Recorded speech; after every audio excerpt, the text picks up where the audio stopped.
Hello दोस्तों, हाय। आप लोग कैसे होंगे? स्वस्थ होंगे, मस्त होंगे, अपने अपने कामों में व्यस्त होंगे, ऐसा ना विश्वास है। तो देखिए, अनन्या आकांक्षा गाना सुनने को कह रही हैं कि सुनाने को कह रही हैं। का रे गाँव रे? नहीं, आप गाइए। तू गाँव कहत रही ने गावे के? नहीं, आप गाइए तो हम आपके संग गाएंगे।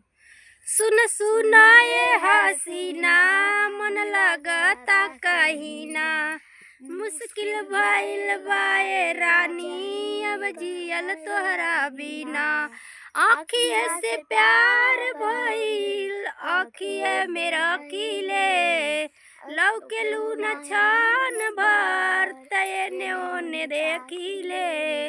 तोहर दीवाना यहाँ बाड़े बोल के मुड़ बिगाड़ देले बाड़ू चुम्मा दे के, मुड़ बिगाड़ देले बाड़ू चुम्मा दे के।